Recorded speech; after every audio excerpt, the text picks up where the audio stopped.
भाइयों और पोकेमोन के गोटेड फैन बॉयज, आज हम बात करने वाले हैं एक ऐसे एस किस्म की जो कि केंटो और केलोस की लड़ाई में फैंस ने उसको बुला दिया। मैं बात कर रहा हूं डायमंड एंड पर्ल के सिनो के एस किस्म की। क्या ये एस किस्म पीक फॉर्म था या केलोस ने उसको ओवरशैडो कर दिया? एक एक करके बात करते हैं। डायमंड एंड पर्ल सिर्फ एक पोकेमोन सीजन नहीं, एक पूरा इमोशनल जर्नी था। डायमंड एंड पर्ल का नाम सुनते ही तीन ही कैरेक्टर तुम्हारे दिमाग में आएंगे, वो है एस किस्म, इन्फर्नेप और पोल का लव ट्रायंगल। पोल लॉजिक, स्ट्रेटेजी और ब्रूटल तरीके से मुकाबला करता और वहीं एस किस्म दिल से, हार्डवर्क से और इमोशन से मुकाबला करता।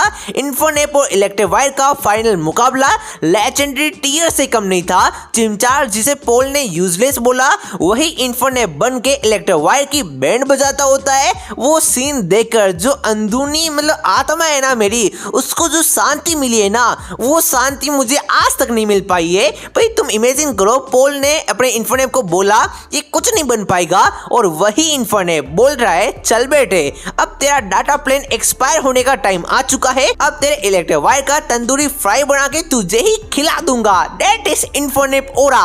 जब ओरा एग्जिस्ट भी नहीं करता था उस टाइम भी इन्फर्नेप का ओरा इन्फिनिटी था। और सिर्फ इन्फर्नेप ही नहीं, एस की पूरी पोकेमोन टीम एक वेल बैलेंस पोकेमोन टीम थी। टीम बिल्डिंग का असली मतलब है एस की डायमंड एंड पर्ल की पोकेमोन टीम। एस ने हर एक पोकेमोन को टाइम दिया, इमोशन दिया।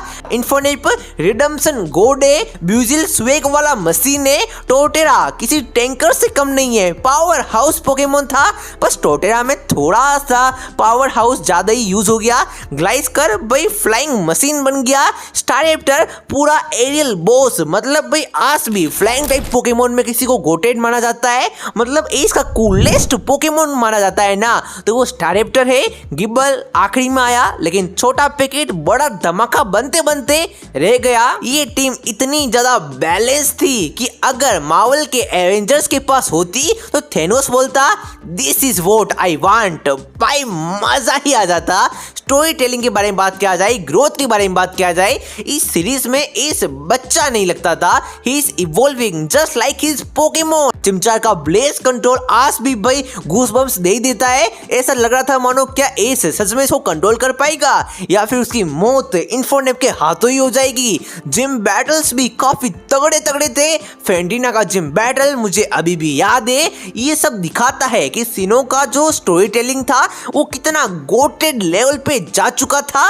एंड तुम इमेजिन करो, तुम इतने ज्यादा गोटेड, पावरफुल, ओवर पावरफुल बन गए अपनी ही सीरीज में सिर्फ अपने पुराने वाले ट्रेनर को हराने के लिए कि तुमको रोकने के लिए एक ऐसे कैरेक्टर को डिजाइन करना पड़ा जो कि बस वन टाइम कैरेक्टर है, जिसको एक लेजेंडरी नहीं, दो लेजेंडरी नहीं, 6 लेजेंडरी देने पड़े। मैं बात कर रहा हूँ टोबायस के बारे में।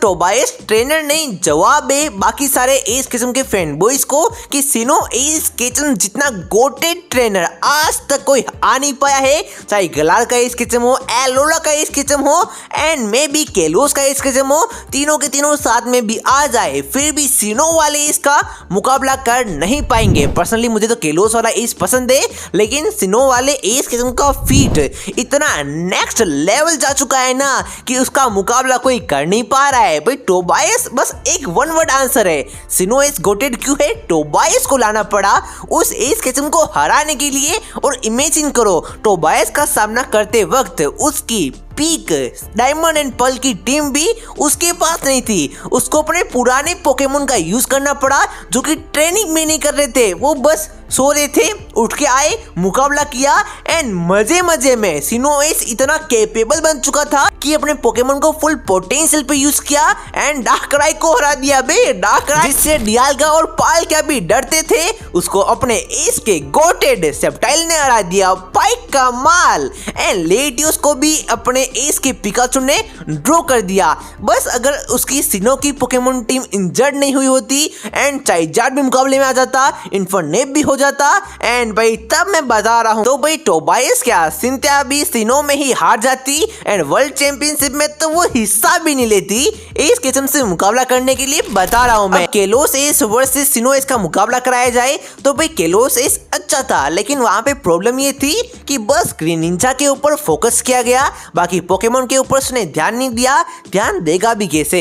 सैना जैसी प्यारी बंदी हो तो पोकेमोन ट्रेनिंग कौन करे, मैं तो नहीं कर पाता। लेकिन फिर भी सिनो एस केचम के पास ये एडवांटेज है कि उसकी पोकेमोन टीम के हर एक पोकेमोन की अपनी कहानी है, अपना ग्रोथ लेवल है। लेकिन केलोस में बस सिर्फ ग्रीनिंजा किया गया एंड गोटेड राइवल भी नहीं था। ऐलान अच्छा था लेकिन जो बात पोल में थी ना, वो बात मुझे आज तक किसी राइवल में समझ में ही नहीं आई। मतलब पोल को देखे वो गाना याद आता है कि तुझे देखा तो दीवाना सनम, यानी कि राइवलरी में पोल ही जीतेगा बिकॉज गोटेड लेवल। ऐलान थोड़ा सा अंडर डेवलप रह गया। स्टोरी टेलिंग में भी सिनो आगे था, वहाँ पे इमोशनल लेवल ज़्यादा था। चाहे एक्शन उतना ना हो चलेगा, लेकिन इमोशनल लेवल पे जो हम कनेक्शन फील कर गए ना इन्फोनेप की स्टोरी से, शुरुआत से पोकेमोन फैंस को या फिर पूरी दुनिया में अंडरडॉग की कहानी सबको पसंद आती। फैंस के दिलों को छू नहीं गई, दिलों को तोड़ दिया छू के उसने।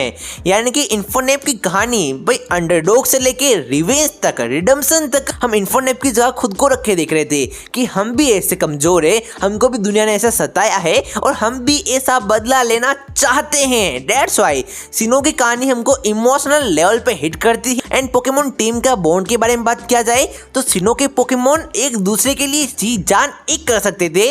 वहीं केलोस की टीम को देखकर ये लगता था कि ये टीम बस सोलो, सब खुद का देख रहे हैं, बाकी के बारे में ज्यादा कुछ सोच नहीं रहे हैं। और सबका प्रॉपर ग्रोथ हो नहीं पाया बिकॉज ग्रीनिंजा के ऊपर ओवर डिपेंडेंट हो गई थी केलोस की पोकेमोन टीम। अगर केलोस की पोकेमोन टीम में अगर ग्रीनिंजा ना होता ना तो यार वो टीम सबसे कमजोर पोकेमोन टीम में भी एक हो सकती थी। बता रहा हूं मैं, सिनो के पास टीम वर्क है जो कि केलोस में मिसिंग है।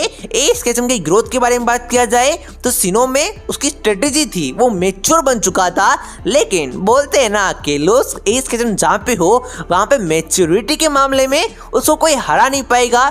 ये पॉइंट तो अपने केलोस के एस केचम को जाएगा। एंड लीग के बारे में बात किया जाए तो एस केचम टोबायस के कारण हारा, जो कि एक ऐसा कैरेक्टर था जिसको जानबूझ के इंट्रोड्यूस कराया गया। एंड फिर बात किया जाए XY के बारे में, वहां पे वो ऐलान से हार गया जो कि मैं समझ नहीं पाया। वहां पे इसको जीत जाना चाहिए था। एट दी एंड केलोस और सिनोएस दोनों बेहतर है। पर्सनली दिल के लेवल पे बात किया जाए तो मुझे केलोस का एज ज्यादा पसंद है, लेकिन फैक्ट वाइज अपन बात करें तो डेफिनेटली 101% सिनो का एज केचम पीक फॉर्म था। तो डेफिनेटली सिनो का एज केचम ओवरऑल ज्यादा अच्छा था, लेकिन प्यार के मामले में, एक्शन के मामले में एंड बॉन्ड इवोल्यूशन के मामले में एंड मैच्योरिटी के मामले में केलोस का एज ज्यादा बेहतर था। लेकिन स्टोरी और इमोशन के मामले में, रिवेंज के मामले में सिनो के एज को कोई भी टक्कर दे नहीं पाएगा। तुम बताओ तुम्हें क्या लग रहा है, मेरे से एग्री करते हो या फिर नहीं? सबका अपना अपना ओपिनियन है। अगर तुम मानते हो केलोस अच्छा है तो मेरे लिए तो अच्छा है ना, दिल से मैं भी यही मानता हूँ। तो तब तक के लिए बाय बाय।